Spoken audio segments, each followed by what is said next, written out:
en la práctica, en el día a día, podamos diferenciar cuál es el cristal, el humano y el ancestro. Bien. En el ancestro hay como una especie de personalidad en el cristal, ¿sí? Ejecuta y siempre hace como lo mismo. Está el cristal, pero ese cristal tiene como una especie de forma de actuar, ¿bien? Y hay como unas codificaciones inconscientes también, porque en esa vida no expandió esto, ¿sí? Entonces, si queda una experiencia de no haber sido elegido, por ejemplo, ese ser queda como girando y diciendo: puta, no fui elegido, no fui elegido, no fui elegido. Deja el templo en la emocionalidad de no haber sido elegido. El ancestro, ¿sí?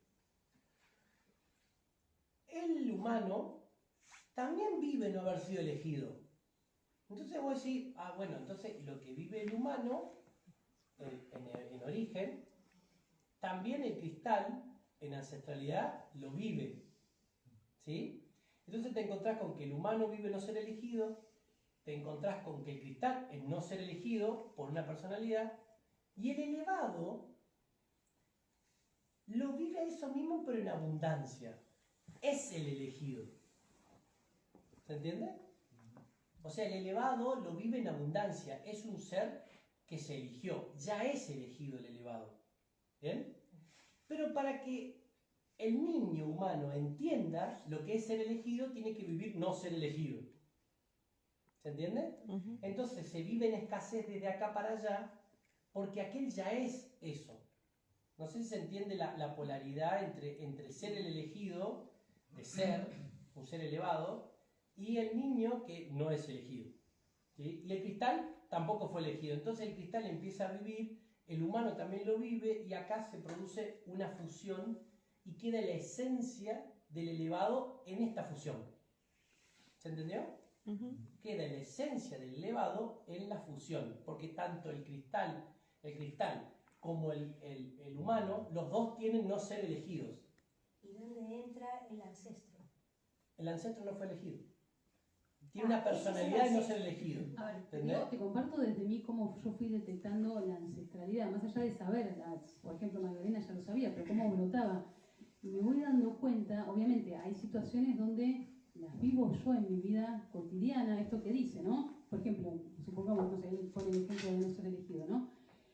En mi vida cotidiana, desde mi humana, también sé que lo vivió Magdalena, bueno, y del ancestro, pero en mi vida cotidiana me pasa de encontrarme cómo distingo de que esto viene de ancestralidad. Ahí está. ¿Sí? Ahí me imaginé que apuntaba hacia ahí. ¿Cómo lo fui? Yo como diciendo, primero, la ancestralidad se manifiesta con emoción, ¿sí?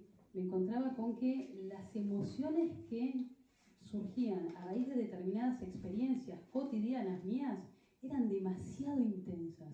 En mi caso, yo comparto desde mí, había como una desproporción entre la emoción o la sensación con la realidad. Como una incoherencia. No sé si incoherencia, porque era coherente, pero era demasiado intenso. Era como mucho, era como... Era mucho. O sea, incoherente no era porque había una coherencia justamente, ¿sí? Pero era como demasiado. Muy fuerte. Y algo que, esto fue maravilloso, empezar a ver frases que yo me decía inconsciente. Voy a dar el ejemplo de Magdalena. Después lo asocié con Magdalena. Yo después de varias cosas que fui soltando y demás, me venía la sensación después de ese vacío. Todo tiene sabor a poco. Todo tiene sabor a poco. Todo tiene sabor a poco. Y decía, bueno, ok, había vivido un montón de cosas maravillosas en esta vida, ya las había soltado, y dije, bueno, será por eso estuve con... Bueno, no importa ahí. Digo, y después, cuando empieza a brotar todo esto de Magdalena, fue claro lo que vivió ella al lado de ese ser, de Jesús, y quedó en todas las cosas que quedó codificada Magdalena, que fueron un montón. Sí, una era esa. Después de haber estado al lado de ese ser, Todo tiene sabor a poco. Perdona, me estoy perdiendo, perdona. Sí. Cuando dices esto, separo el linaje que tú comentabas antes, Dan. Entonces estás hablando de ancestralidad. Eso significa que, perdona mi ignorancia, es que quiero entenderlo, de verdad. ¿Eso significa que tú fuiste Magdalena en esa vida? mi María cristal, o sea, Magdalena. mi cristal, que es el que reencarna. Tu cristal mi era cristal. María Magdalena. Exacto. Vale, sí, y cristal solo hay uno. exacto. Vale. Icana, que es mi cristal. Ok, En aquel momento estaba en un templo humano, Magdalena. Vale. Hoy es una célula en mí. Y es esa célula que hace boom, son como pochoclos que empiezan a brotar la emocionalidad. ¿Sí? Entonces empecé a ver eso, como con ciertas frases. Cuando empecé a prestar atención en cosas que me decía, ahí dije, ¿esto de dónde viene? ¿Sí? Me acuerdo otra ancestralidad, las dos que transité y transito. En Magdalena hay una mujer apedreada.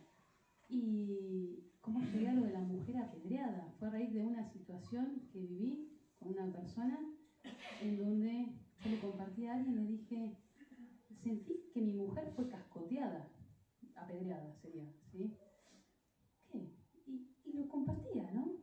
Y entrando a lo profundo, digo, ¿de dónde viene esto? Yo no me sentí mancillada, es un término que no se suele usar, además ni sabía qué era. Yo decía, no sabía qué era. Y ahí empecé a ir a lo profundo. Y ahí se empezó a abrir la ancestralidad en mí, a raíz de esas frases. Y se nota porque ella en su vida humana es como que viene uno y le hace un comentario y ella se siente avasallada, o ¿cómo se dice? Apedreada. Pues sí, pero en cualquier otro no tendría ese impacto. Pero en ella desarrolla una palabra que como que exagera lo que se está viviendo. ¿Me entendés? Por eso se nota mucho que es de un cristal.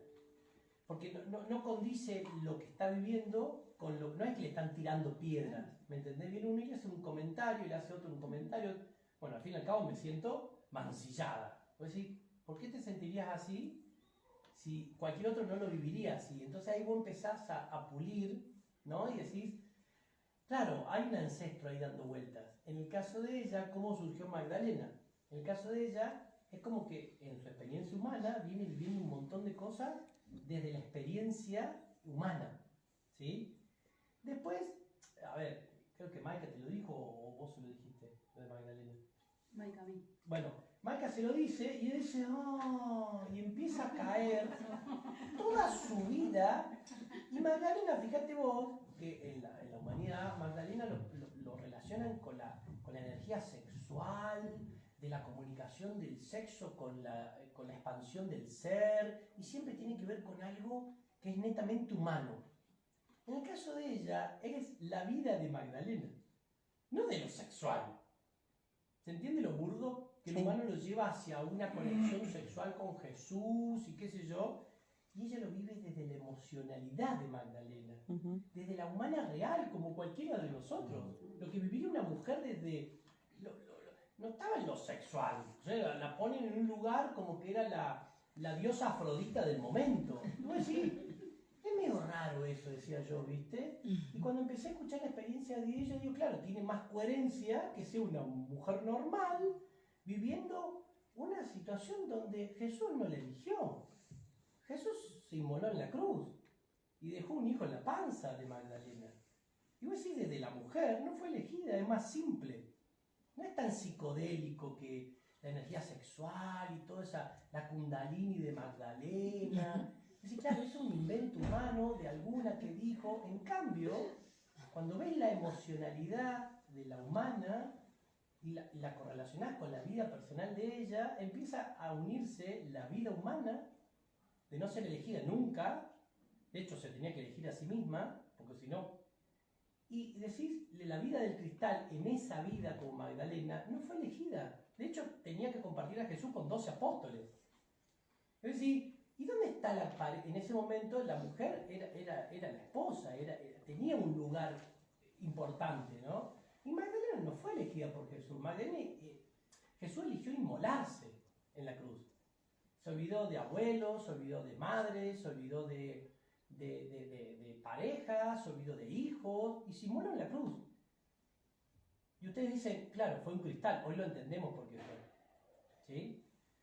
No fue Jesús, fue el cristal que conducía a Jesús, como le pasó a Moisés, como le pasó a Enoch.